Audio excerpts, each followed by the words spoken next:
दरम्यान भुजबळांनी टीका केली आहे। सर्व काही एकतर्फी सुरू आहे, मराठा मागास दाखवण्याचा प्रयत्न केला जातोय। सरकार ओबीसी समाजाला स्पष्टता देणार की नाही असा सवाल भुजबळांनी केला। ओबीसींमध्ये आरक्षण संपल्याची भावना असल्याचंही ते म्हणतायत, तर ओबीसींना धक्का मारून बाहेर काढण्याचा प्रयत्न केला जातोय। ओबीसी समाज पण मतदान करतो, विसरू नका। सरकार ओबीसी समाजाला स्पष्टता देणार की नाही असा सवाल भुजबळांनी या ठिकाणी उपस्थित केलाय। मराठा समाज आता ओबीसी वाटेकरी असल्याचं सुद्धा भुजबळ यांनी म्हटलेलं आहे।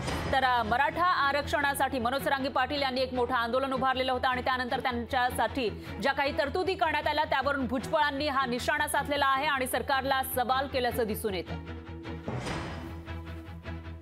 सुप्रीम कोर्टाचे जे मुख्य न्यायाधीश त्यांचा पगार 2,80,000 रुपये आणि यांचं 4.5 लाख रुपये प्रत्येकी, याचं मला कळलंय ते कशासाठी। तर ते तेवढेच नाही, त्यांच्या खाली तो स्टाफ असणार, काम करत असणार। कशासाठी झालं ना तुमचं काम? तुम्ही अगोदर सांगितलं की त्या निजामशाहीमध्ये आमच्या ज्या नोंदी अडकलेल्या ते शोध, मग म्हणाले मराठवाड्यामध्ये सगळं, मग सगळं महाराष्ट्रामध्ये, मग सगळ्यांना ओबीसी मध्येच घ्या।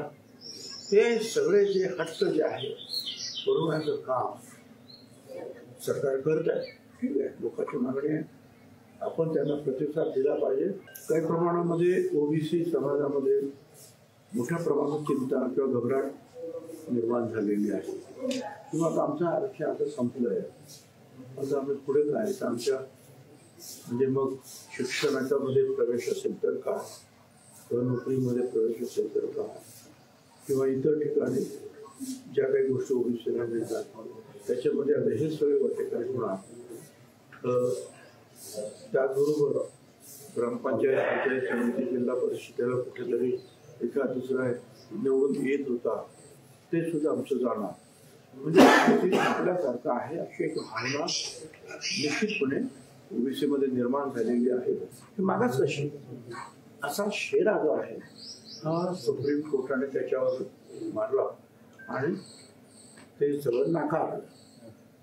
तर ते कसं आहे बरोबर हे दाखवण्यासाठी हा दुसरा प्रयत्न, म्हणजे एकीकडून सगळे मराठा समाज ओबीसी समाज टाकायचे, पण त्यांनी दुसरीकडून 3 न्यायमूर्ती आहेत, सिक्युरिटी पिटिशन वगैरे जे आहेत त्याचा अभ्यास करणं, तिसरीकडून हे जे सर्वेक्षण जे आहेत ते करून वेगळं परत मराठा समाजाला आरक्षण ते 12-15% द्यायचं आहे त्याची तयारी करणं, म्हणजे सगळीकडे जे आहे एक तर्फीच कार्यवाही होताना आपल्याला दिसते।